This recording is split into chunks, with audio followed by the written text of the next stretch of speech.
This video is using QCT5 beginnings, and I'm going to demo the marking tool and the ditch in Select and Sew. And just going to pick any pattern because it doesn't matter.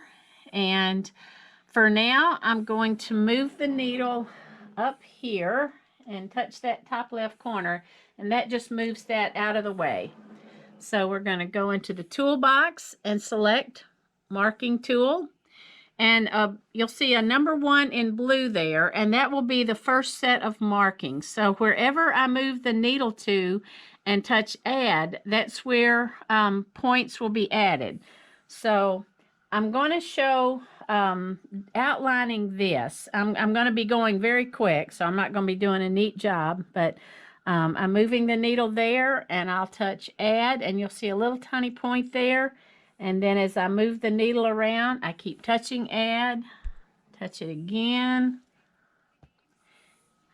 And if I were to wobble really bad and say, oh no, then I can say remove last, add,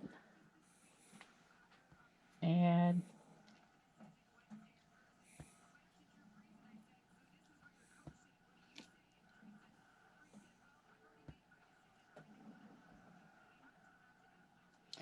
So you can just keep adding however many points you want to add here.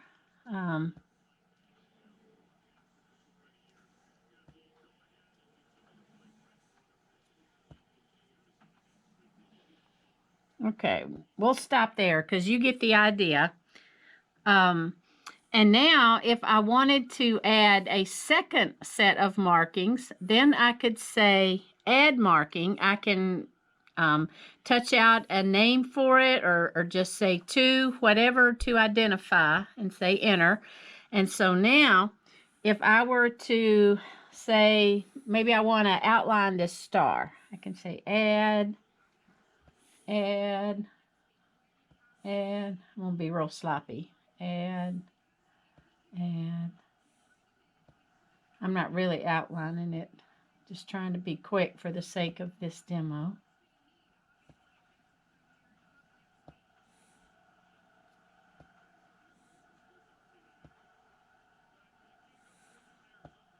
Okay, we'll leave it at that. And so now if I want to stitch this out, I unselect pattern that's selected by default and just select markings. And then when I go into the quilt screen, then this will stitch. It will stitch the straight lines, and then when it gets to where I ended, it will do a jump stitch to stitch the little star. If you were doing a design that was curvy, you would need to add more of the points just to make it rounder. But now we're going to go back. And to get rid of these, I could say remove all. If say just the star was what I wanted to take off, I could say remove selected. Yes, I want to delete that. Now the 1 is left, and I could either say remove all there or remove selected, and now it's gone.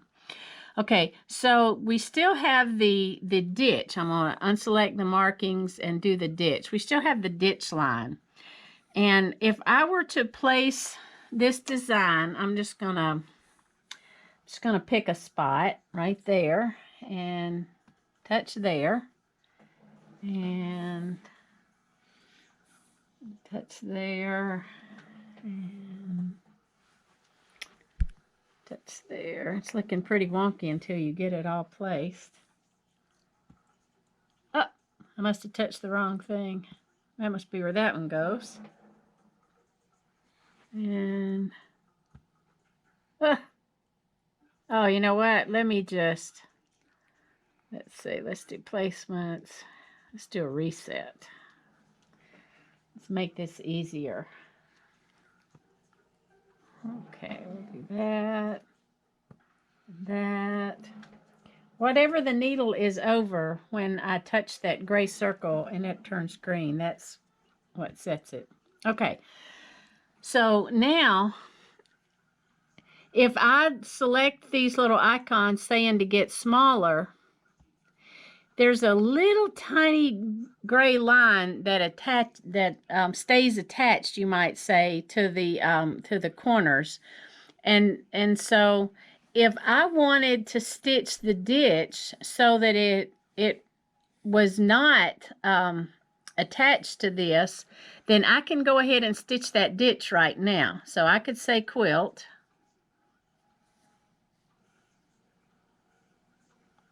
And then just sew that line. Okay, we're going to go back. And let's say I really want this design to be a little smaller than from where that ditch stitch is. So now I can shrink it a little more, and you have your measurements right there. And then I can take the ditch off and just say pattern and say quilt.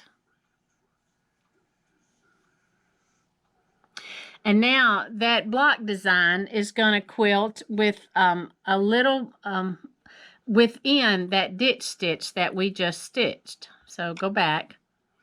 So I had the block selected for 4 points. If you touch all, it gives you all your choices. So for a block design, I like choosing 4 points, and each time you select something, that pop-up block goes away, and you have different selections to pick from at the bottom. So I chose stretch. So that's how you stitch, using the marking tool just to create lines wherever you want. Or if you just want to use a ditch stitch based on your block, that's how you do it. There is another way you can use the marking tool.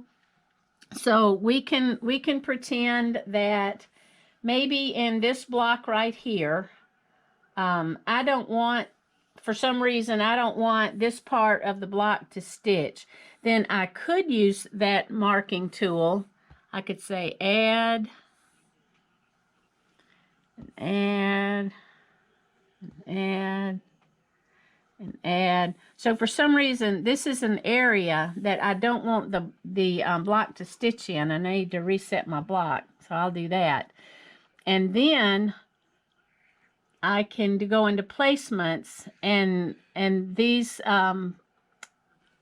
reverse, it goes either way, but I can use this to rotate the design.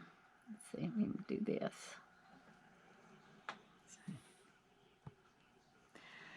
So at this point, I could use that line just as a reference point. I'm not doing a great job of showing what I mean, but it would just be marking a line that represents an area on your quilt, just so that you're able to put your design within that line, or keep yourself from quilting into a certain area.